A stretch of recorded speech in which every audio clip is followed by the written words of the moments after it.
أعوذ بالله من الشيطان الرجيم. بسم الله الرحمن الرحيم. ليس البر أن تولوا وجوهكم قبل المشرق والمغرب، ولكن البر من آمن بالله واليوم الآخر والملائكة والكتاب والنبيين، وآتى المال على حبه ذوي القربى واليتامى والمساكين وابن السبيل والسائلين وفي الرقاب، وأقام الصلاة وآتى الزكاة، والموفون بعهدهم إذا عاهدوا، والصابرين في البأساء والضراء وحين البأس، أولئك الذين صدقوا وأولئك هم المتقون. كل نفس ذائقة الموت، وإنما توفون أجوركم يوم القيامة، فمن زحزح عن النار وأدخل الجنة فقد فاز. فمن زحزح عن النار وأدخل الجنة فقد فاز، وما الحياة الدنيا إلا متاع الغرور. صدق الله العظيم. بسم الله الرحمن الرحيم. الحمد لله نحمده ونستعينه ونستغفره ونؤمن به ونتوكل عليه، ونعوذ بالله من شرور أنفسنا ومن سيئات أعمالنا.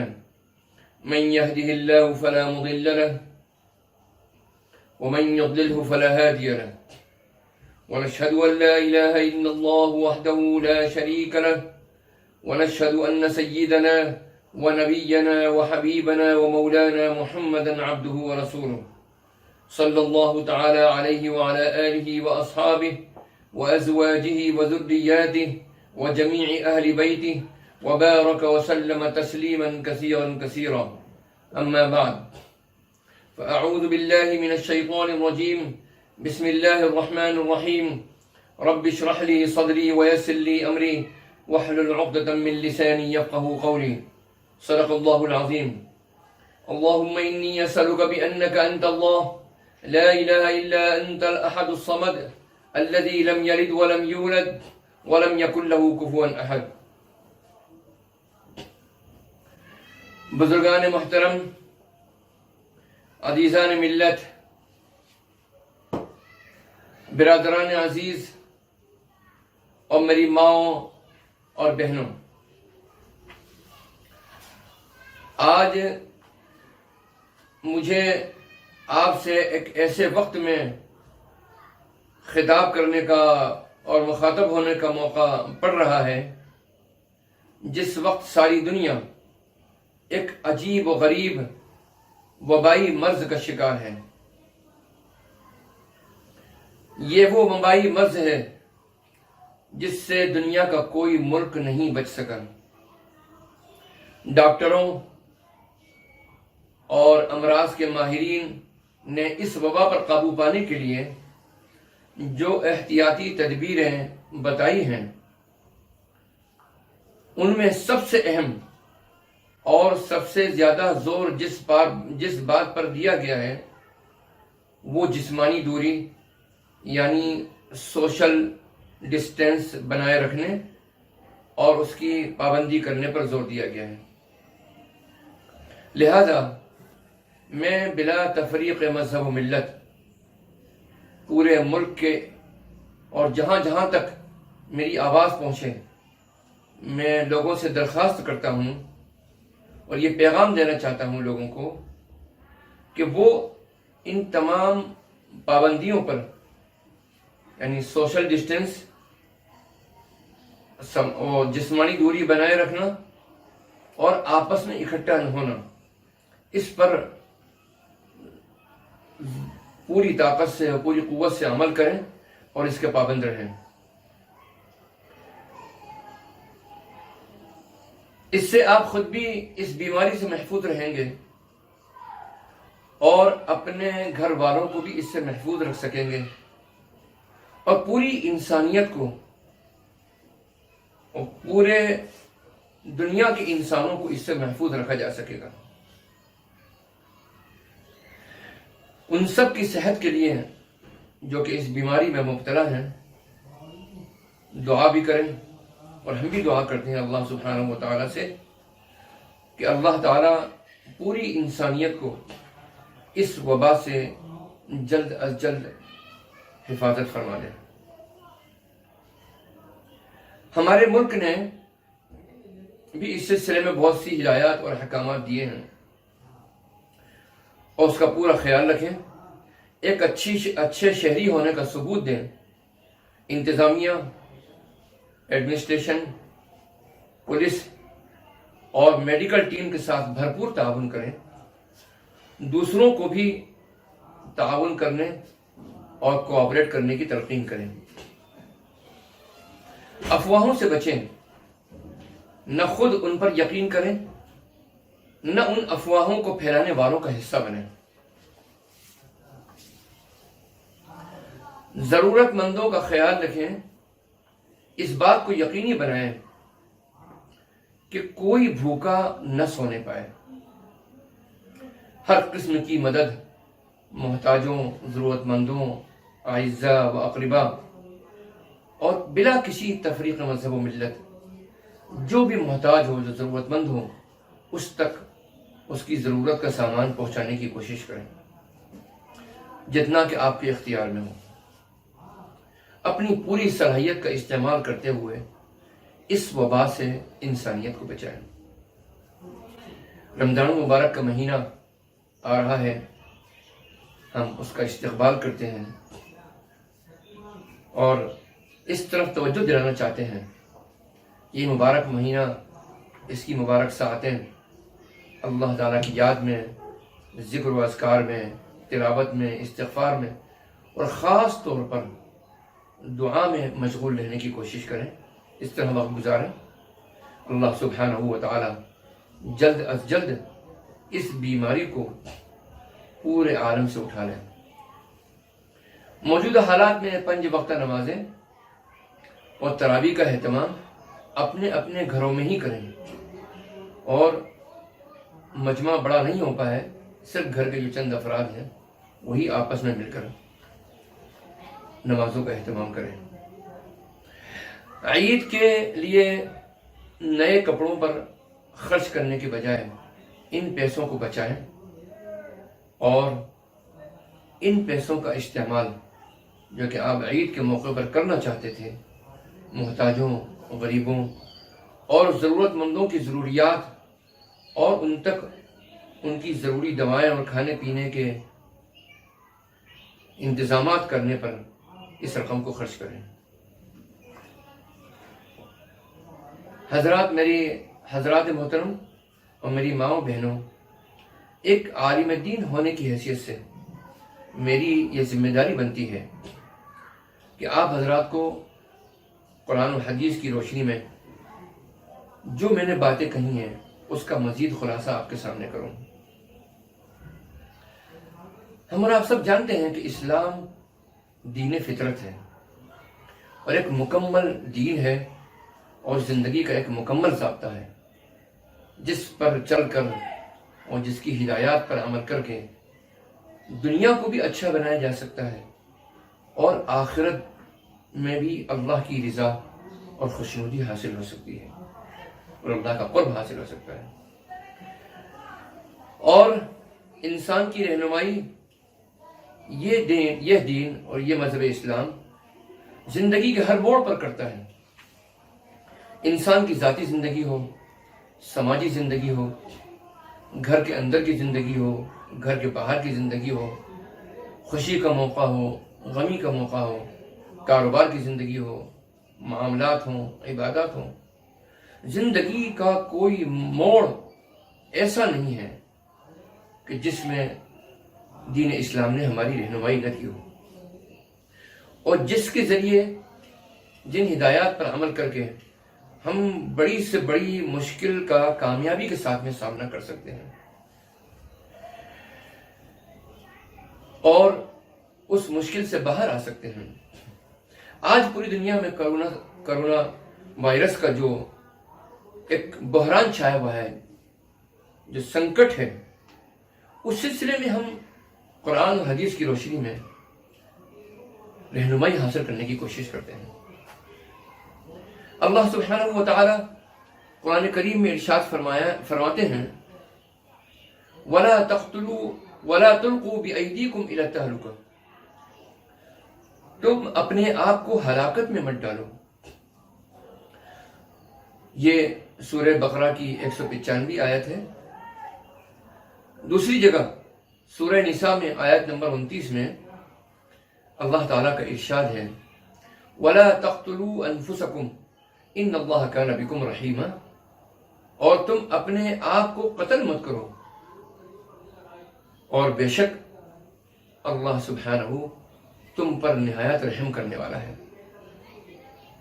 ان دونوں آیات مبارکہ سے یہ بات ثابت ہو جاتی ہے کہ ہم کو ان تمام اسباب سے اور ان چیزوں سے بچنا چاہیے اور دور رہنا چاہیے جو انسان کی جان کے لیے خطرہ بن سکتے ہیں. حضرات، یہ دنیا دارالاسباب ہے. اس لحاظ سے اسباب مرض سے اجتناب ضروری ہے. یعنی جن چیزوں سے ہر وہ چیز جس سے بیماری پیدا ہو سکتی ہو یا بڑھ سکتی ہو، اس سے بچنا ہم سب کے لیے لازم ہے اور ضروری ہے. اور احتیاطی تدابیر برتنے کا شریعت میں باقاعدہ اور باضابطہ حکم دیا گیا ہے. بخاری شریف اور مسلم شریف کی حدیث ہے کہ رسول اللہ صلی اللہ علیہ وسلم نے ارشاد فرمایا لا یورد ممرض علی مصح، بیمار اونٹ کو تندرست اونٹ کے پاس مت لے جاؤ. ایک دوسری حدیث میں رسول پاک صلی اللہ علیہ وسلم نے ارشاد فرمایا فر من المجذوم کما تفر من الاسد. جذامی یعنی جس کو کوڑ ہوتی ہے، جسے لیپریسی کہتے ہیں، وہ شخص جس کو کوڑ ہو، جذام ہو، جذام کا مرض لاحق ہو، اس سے اس طرح بھاگو جس طرح تم شیر سے بھاگتے ہو. تعاون زدہ علاقے میں، جو کہ ایک وبائی مرض ہے، جس طریقے کے آج کے زمانے میں کرونا وائرس کا ایک وبائی مرض ہے، اسی طرح تعاون اور پلیگ بھی ایک وبائی مرض ہے. تو تعاون کے متعلق یعنی جہاں پلیگ پھیل گیا ہو، آمد رفت رکھنے اور میل ملاپ سے حدیث شریف میں منع کیا گیا ہے. ارشاد ہے اذا سمعتم بالطاعون بارض فلا تدخلوا عليه واذا وقع وانتم بارض فلا تخرجوا منها فرارا منه. یعنی جب تمہیں معلوم ہو کہ کسی جگہ طاعون ہے تو وہاں مت جاؤ، اور جہاں تم ہو وہاں اگر پلیگ اور طاعون پھیل جائے تو تم اس بستی سے باہر مت نکلو، اسے چھوڑ کر مت جاؤ. ایک مرتبہ کا واقعہ ہے کہ قبیلہ ثقیف کے ایک شخص جن کو جذام کا مرض لاحق تھا، حضور پاک صلی اللہ علیہ وسلم کی خدمت میں بیعت اسلام کے لیے آنا چاہ رہے تھے.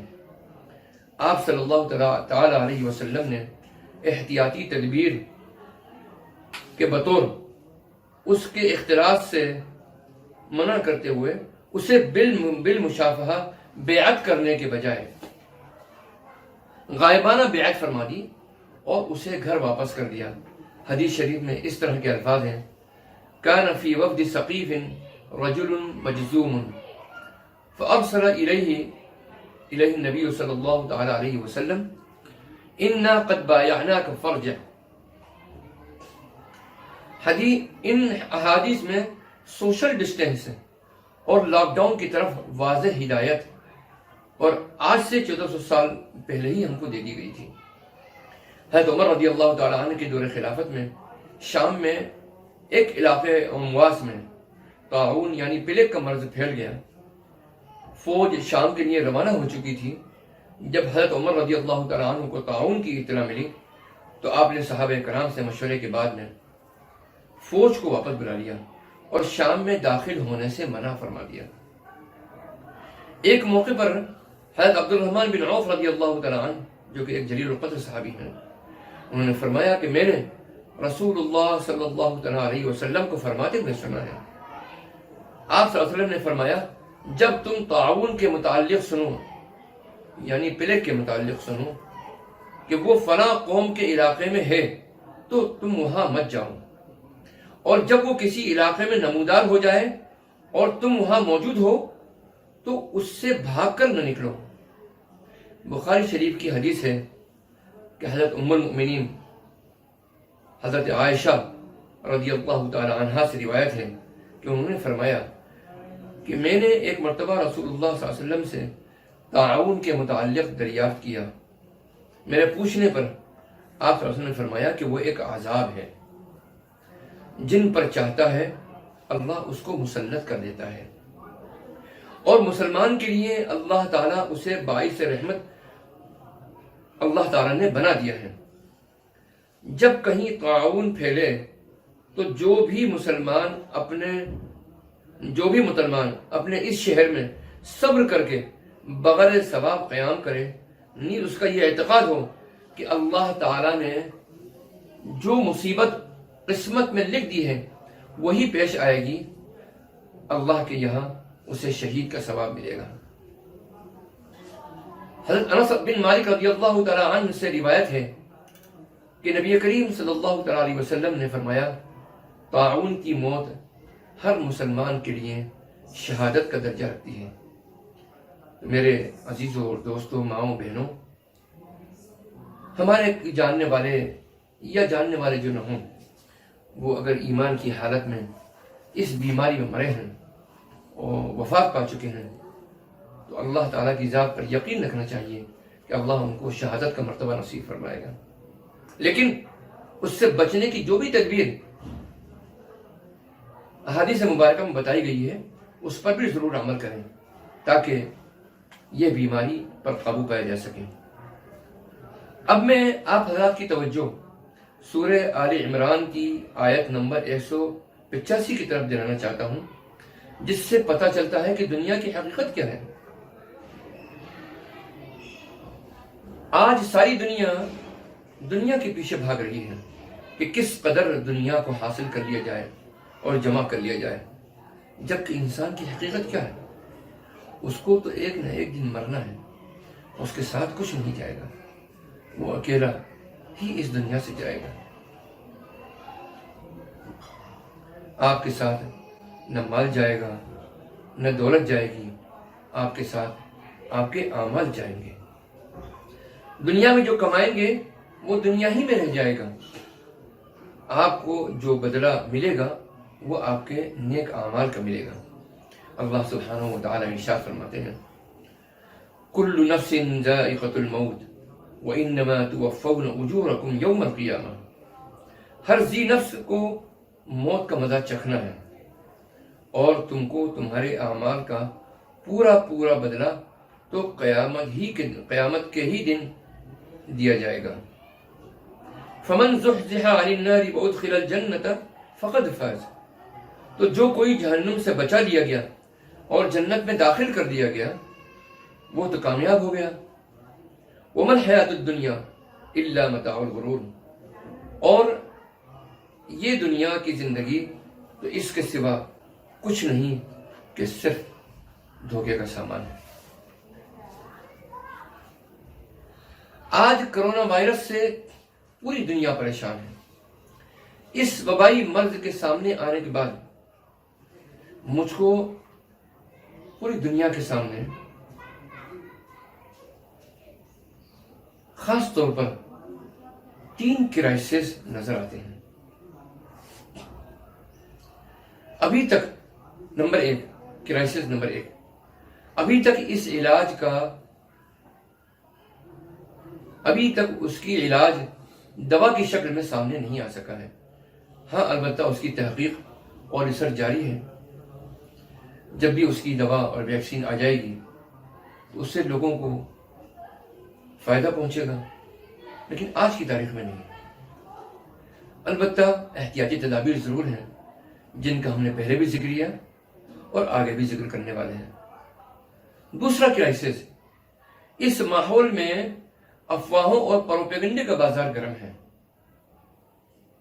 اور تیسرا جو کرائسس ہے وہ یہ ہے کہ غریبوں کے کھانے پینے کی اشیاء کی قلت ہے، ان کی دواؤں کی ضرورتیں نہیں پوری ہو رہی ہیں، لوگ پریشان ہیں۔ ایک بہت بڑا کرائسس یہ بھی ہے۔ اب میں تینوں پر آپ کو تھوڑا تفصیل سے آپ کے سامنے روشنی ڈالنا چاہوں گا۔ پہلی پریشانی جس کا میں نے ذکر کیا کہ اس بیماری کا ویکسین اگرچہ ابھی تک تیار نہیں ہو سکا، لیکن اس کی احتیاطی تدابیر کا میں نے ذکر کیا جو آج سے 1400 سال پہلے اسلام نے ہم کو بتا دی ہیں، اور اس سلسلے میں نے مختلف احادیث مبارکہ کا بھی ذکر کیا جن سے یہ ثابت ہوتا ہے کہ رسول اللہ صلی اللہ تعالیٰ علیہ وسلم نے اس بستی میں جانے سے منع فرمایا ہے جہاں طاعون، پلیگ وغیرہ یا وبائی امراض پھیل گئے ہوں، یعنی جسمانی دوری جسے سوشل ڈسٹینس کہا جاتا ہے آج کی تشریح میں۔ اور یہ بھی حکم فرمایا کہ اگر جس بستی میں تم موجود ہو اور وہاں وبائی مرض پھیل جائے تو اس بستی میں ہی رہو، اس بستی کو چھوڑ کر نہ جاؤ، جسے صاف طور پر لاک ڈاؤن کی طرف اشارہ کیا گیا ہے۔ اگر اس کی پابندی کر لی جائے ان 2 چیزوں کی تو انشاءاللہ اس تدبیر کا فائدہ ہوگا اور اس وبا کے پھیلنے پر قابو پانے میں مدد ملے گی انشاءاللہ تعالی۔ میڈیکل سائنس کے ماہرین کا کہنا ہے کہ صفائی ستھرائی اور ہائیجین کا بہت خیال رکھا جائے، بار بار ہاتھ دھوئیں، منہ دھوئیں، آنکھ میں پانی ڈالیں اور اسی طریقے سے ناک میں پانی ڈالیں۔ میں سب حضرات سے جو میری بات سن رہے ہوں ان تک میں یہ بات پہنچانا چاہتا ہوں کہ اگر مسلمان نمازی ہے، اللہ کے فضل سے 5 وقت کی نماز کا پابند ہے، تو کم از کم 5 بار دن میں وہ وضو کرتا ہے، جس میں ہر وضو کے اندر منہ اور ہاتھ، پیر، ناک یہ سب دھوئے جاتے ہیں کم سے کم 3 مرتبہ۔ یہ تعلیم بھی ہم کو آج سے 1400 سال پہلے ہمارے دین اسلام نے ہم کو دے دی ہے،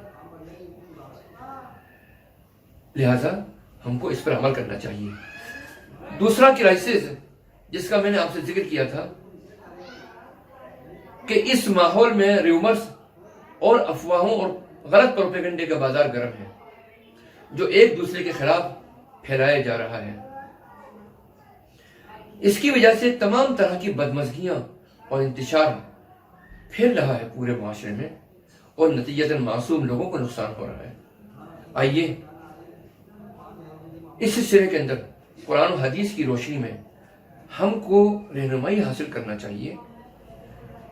ہمارا دین اسلام یہ حکم دیتا ہے کہ جھوٹی خبروں کی تحقیق کر لیا کرو، ان پر یقین مت کیا کرو۔ سورۃ الحجرات کی آیت نمبر 49 میں اللہ تعالیٰ ارشاد فرماتے ہیں، یا ایھا الذین آمنوا ان جاءکم فاسق بنبأ فتبینوا ان تصیبوا قوما بجہالۃ فتصبحوا علی ما فعلتم نادمین۔ یا ایھا الذین آمنوا ان جاءکم فاسق بنبأ فتبینوا ان تصیبوا قوما بجہالۃ فتصبحوا علی ما فعلتم نادمین۔ اے ایمان والو، اگر تمہارے پاس کوئی گناہ گار خبر لے کر آئے تو تحقیق کر لو کہ کہیں کسی قوم پر نادانی سے ظلم نہ کر بیٹھو، پھر کل کو اپنے کیے پر تم کو پچھتانا پڑے۔ تو یہاں جھوٹی خبروں کی تحقیق کرنے کا ہم کو حکم دیا گیا ہے۔ ہمارے اوپر واجب ہے کہ ہم کسی بھی خبر کو آگے بڑھانے سے پہلے یا اس پر یقین کرنے سے پہلے ہم پہلے تحقیق کر لیا کریں۔ اور یہ بات عام طور پر دیکھی گئی ہے کہ اکثر نزاعات، مناقشات اور جھگڑے اور انتشار کی ابتدا جھوٹی خبروں ہی سے ہوا کرتی ہے۔ اور ہمارے معاشرے میں کس قدر انتشار پھیلا ہوا ہے وہ انہی جھوٹی خبروں کے اوپر ہی پھیلا ہوا ہے، جو کہ میں سمجھتا ہوں پھیلائی جاتی ہیں معاشرے میں انتشار پیدا کرنے کے لیے۔ ہم سب کو اس سے بچنا چاہیے۔ اسی لیے اختلاف اور تفریق کے اس سرچشمے کو بند کرنے کی ہم کو تعلیم آج سے 1400 سال پہلے دے دی گئی ہے۔ یعنی کسی خبر کو یوں ہی بے تحقیق کو قبول نہ کر لو، لہذا سنی ہوئی بات بغیر تحقیق کے کہہ دینا سخت منع ہے۔ آئیے اس سلسلے میں حدیث مبارکہ کی روشنی میں بھی ذرا جاننے کی کوشش کرتے ہیں۔ حضرت حفص بن عاصم رضی اللہ تعالی عنہ سے روایت ہے کہ رسول پاک صلی اللہ تعالی علیہ وسلم نے فرمایا کہ کافی ہے آدمی کو جھوٹا ہونے کے لیے یہ بات کہ جو سنے اس کو آگے بیان کر دے۔ اور ایک موقع پر حضرت عثمان نہدی رضی اللہ تعالی عنہ سے روایت ہے کہ حضرت عمر رضی اللہ تعالی عنہ نے فرمایا کہ کافی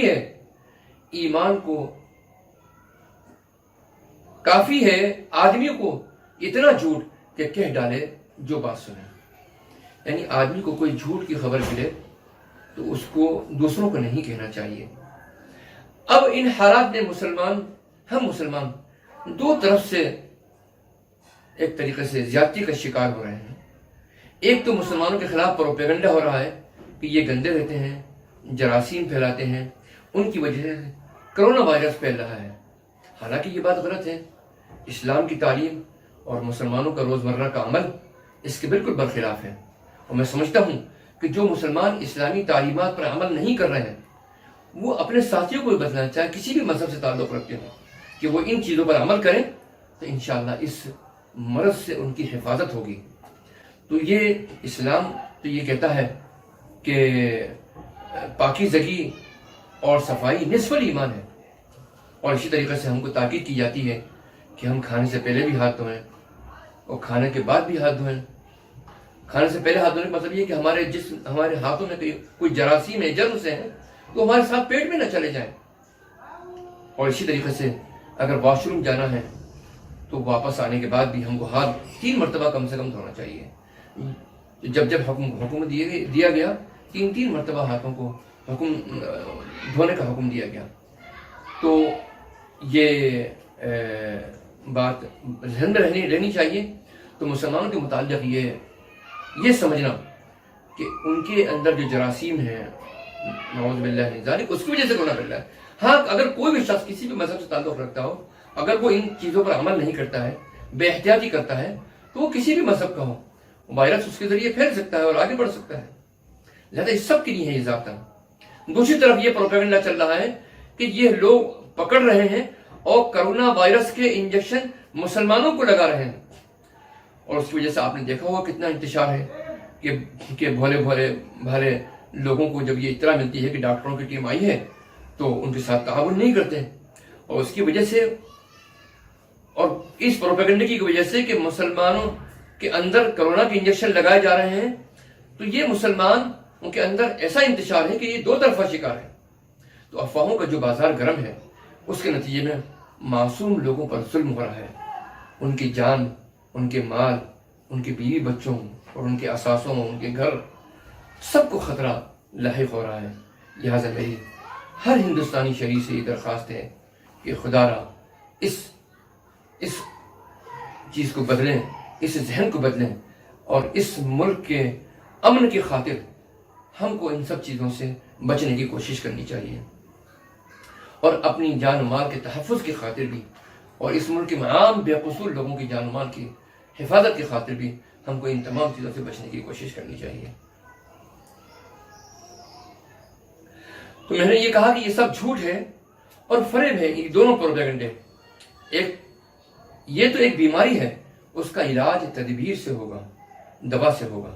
میں تمام لوگوں سے درخواست کرتا ہوں کہ وہ ان افواہوں میں نہ آئیں، اور اگر اس قسم کی چیزیں سنیں تو پہلے ان کی تصدیق کر لیں، ویریفائی کر لیں۔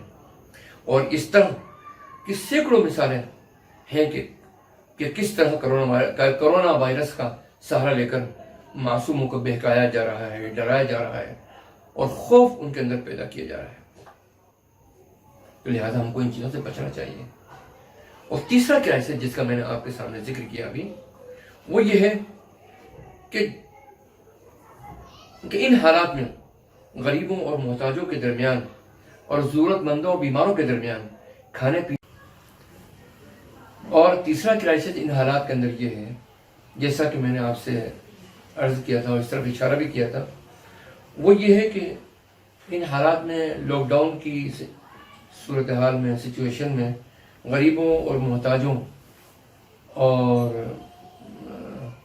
یہاں تک کہ بیماروں کے درمیان، میں تو یہاں تک کہتا ہوں کہ امیروں کے درمیان بھی گھر میں کھانے پینے کے سامان کی کمی اور دواؤں کی ضرورت کا احساس پایا جاتا ہے اور ضرورت ہے۔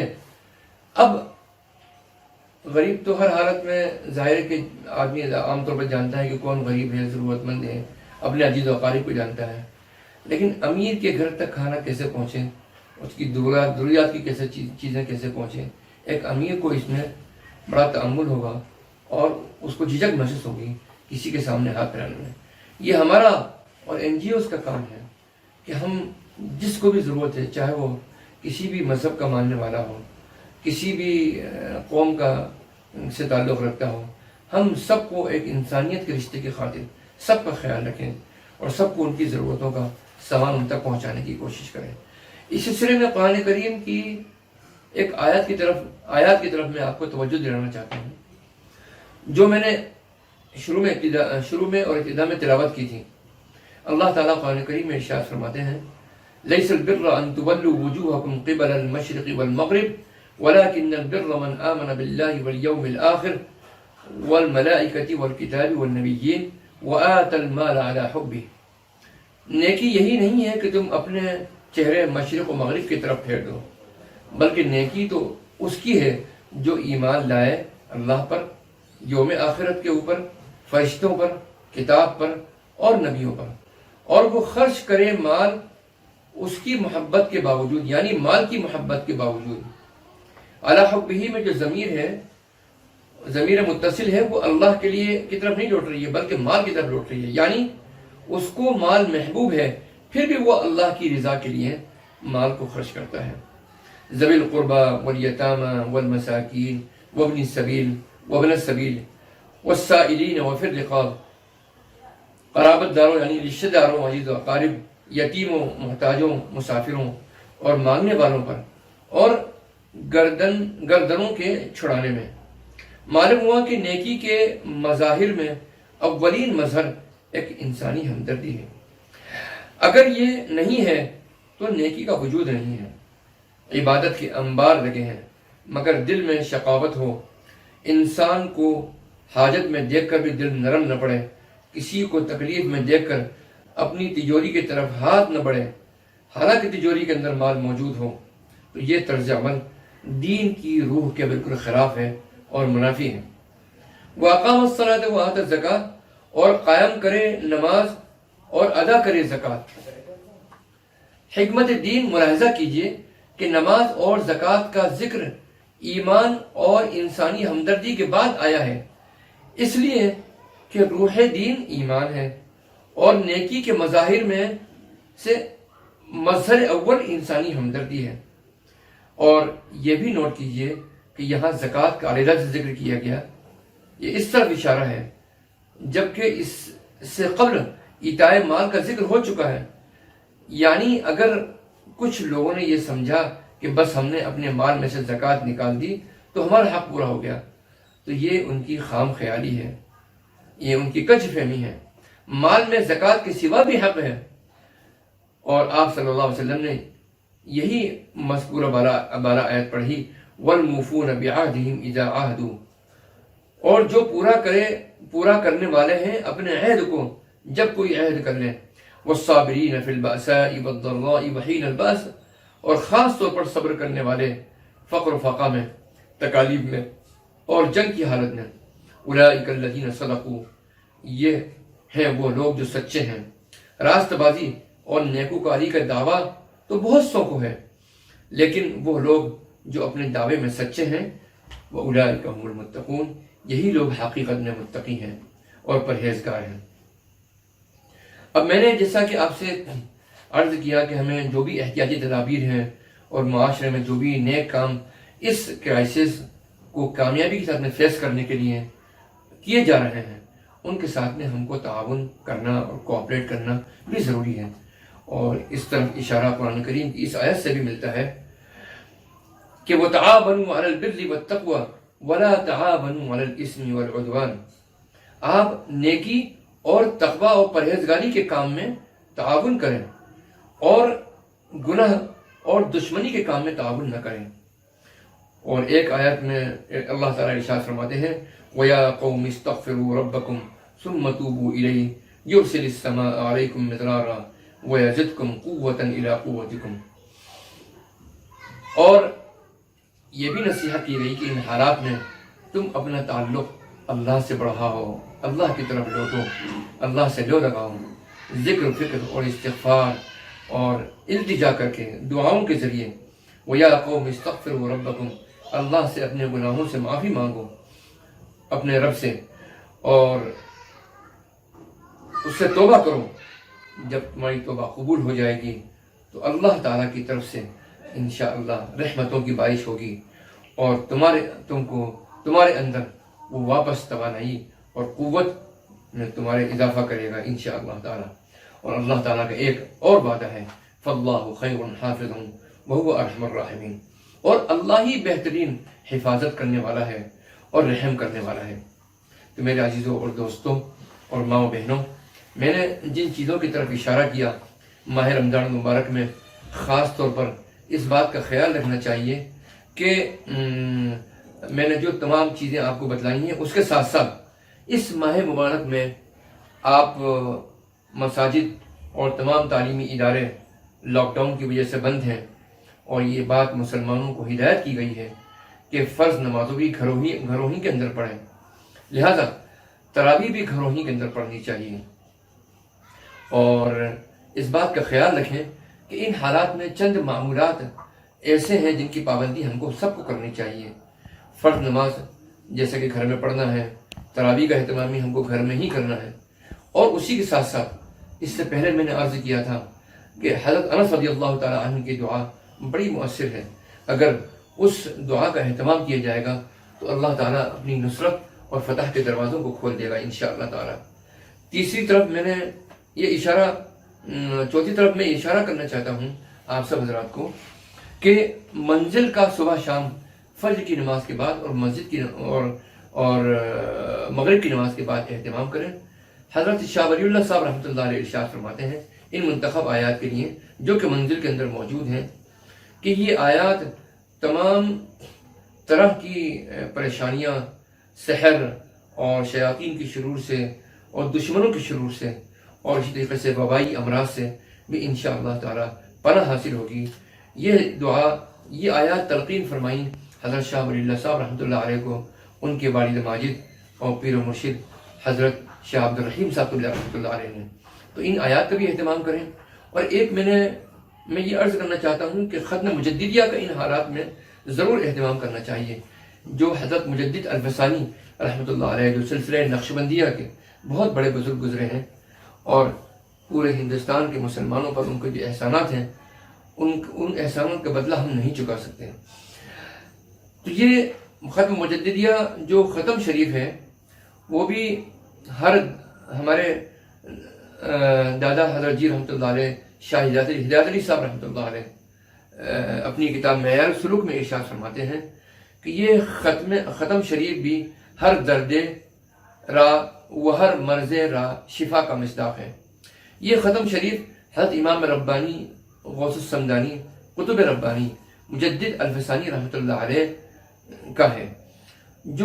جس کام میں کامیابی کی نا امیدی ہو چکی ہو اس کے پڑھنے سے کامیابی ہوتی ہے، خصوصاً کوئی آفت ناگہانی، ہیضہ وغیرہ یا طاعون آسمانی نازل ہو چکے ہوں، جیسے اس وقت کرونا وائرس کی وبا پھیلی ہوئی ہے، تو اس کے دفع ہونے اور آفات ارضی و سماوی سے بچنے کے لیے اس کی تاثیر نہایت قوی ثابت ہوئی ہے۔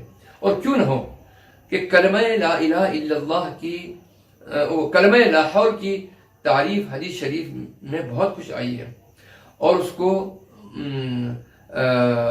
ہر فرد تنہا پڑھ سکتا ہے، اور ترکیب اس طریقے سے ہے کہ پہلے درود شریف پڑھیں 100 مرتبہ، اور اس کے بعد لا حول ولا قوت الا باللہ 500 مرتبہ، العلی العظیم نہیں ملانا ہے، صرف لا حول ولا قوت الا باللہ اسی طرح تجویز فرمایا آپ نے، اور پھر 100 مرتبہ واپس درود شریف۔ میں پھر دوبارہ اس کی ترکیب عرض کرتا ہوں کہ دن میں کسی بھی وقت آپ پڑھ لیا کریں، اس کا کوئی وقت مقرر نہیں ہے، لیکن یکسوئی سے باوضو اور قبلہ رخ ہو کر پڑھیں، اور اس کے بعد دعا کریں۔ اللہ ضرور انشاءاللہ دعا قبول فرمائے گا، اور جس مقصد سے یہ پڑھیں گے اللہ اس مقصد میں کامیابی عطا فرمائے گا۔ تو میں پھر دوبارہ عرض کرتا ہوں کہ ختم مجددیہ کا طریقہ یہ ہے کہ پہلے 100 مرتبہ درود شریف، اور اس کے بعد میں 500 مرتبہ لا حول ولا قوت الا باللہ، اور آخر میں پھر 100 مرتبہ درود شریف، یہ پڑھ کر اور ایثار ثواب کر کے، اور پھر دعا کریں اپنے حق میں اور پوری امت کے حق میں۔ اسی طریقے سے میں نے یہ بات بھی عرض کرنا چاہتا ہوں کہ سورہ یاسین شریف بھی بڑی مجرب ہے، صبح شام اس کا ورد کرنا چاہیے۔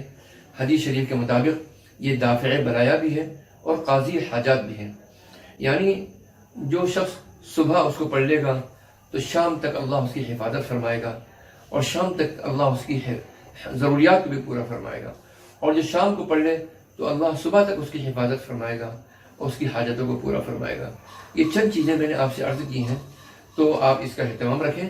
باقی چند وظائف اور ہیں، میں آنے والے چند دنوں میں مجموعی اعتبار سے اس کے لیے ایک الگ آپ کے لیے پروگرام بنا کر اور آپ تک بھیجنے کی کوشش کروں گا۔ اللہ تعالی ہمیں اور آپ کو اور پوری امت کو اپنے حفظ امان میں رکھے، اس ملک کو اپنے حفظ امان میں رکھے، پوری دنیا کو اللہ اپنے حفظ امان میں رکھے، اور اللہ تعالی ہم سے راضی ہو جائے۔ اللہ تعالی ہماری پوری امت کی مغفرت فرما دے۔ ربنا تقبل منا انك انت السميع العليم وتب علينا يا مولانا انك انت التواب الرحيم۔ ربنا هب لنا من ازواجنا وذرياتنا قرة اعين واجعلنا للمتقين اماما۔ رب اجعلني مقيم الصلاة ومن ذريتي ربنا وتقبل دعاء۔ ربنا اغفر لي ولوالدي وللمؤمنين يوم يقوم الحساب۔ رب اجعلني مقيم الصلاة ومن ذريتي ربنا وتقبل دعاء۔ ربنا اغفر لي ولوالدي وللمؤمنين يوم يقوم الحساب۔ اللهم إنا نسألك من كل ما سألك منه نبيك وحبيبك محمد صلى الله عليه وسلم، ونعوذ بك من شر ما استعاذك منه نبيك وحبيبك محمد صلى الله عليه وسلم، وأنت المستعان ولا حول ولا قوة إلا بالله۔ اللهم اهدنا فيمن هديت، وعافنا فيمن عافيت، وتولنا فيمن توليت، وبارك لنا فيما أعطيت، وقنا واصرف عنا شر ما قضيت، إنك تقضي ولا يقضى عليك، فإنه لا يذل من واليت ولا يعز من عاديت، تباركت ربنا وتعاليت، نستغفرك ونتوب إليك، وصلى الله على النبي الكريم۔ اللهم اغفر لنا ولأولادنا ولوالدينا ولأقاربنا ولأهلنا ولجميع المؤمنين والمؤمنات والمسلمين والمسلمات الأحياء منهم والأموات، إنك سميع قريب مجيب الدعوات يا رب العالمين۔ يا دائم النعم، يا باسط الرزق، يا باسط العطايا، يا دافع البلايا، يا موجودا عند الشدائد، يا رزاق برحمتك يا أرحم الراحمين۔ ربنا اهدنا الصراط المستقيم، اهدنا الصراط المستقيم، يا شافي الأمراض، يا شافي الأمراض اشفي مرضانا، يا شافي الأمراض اشفي مرضانا۔ اللهم بارك لنا في إيماننا، اللهم بارك لنا في عمرنا، اللهم بارك لنا في رزقنا، اللهم احفظنا من كل بلاء الدنيا وعذاب الآخرة۔ ربنا تقبل منا إنك أنت السميع العليم، وتب علينا يا مولانا إنك أنت التواب الرحيم۔ وصلى الله تعالى على خير خلقه سيدنا محمد وعلى آله وأصحابه أجمعين۔ برحمتك يا ارحم الراحمين.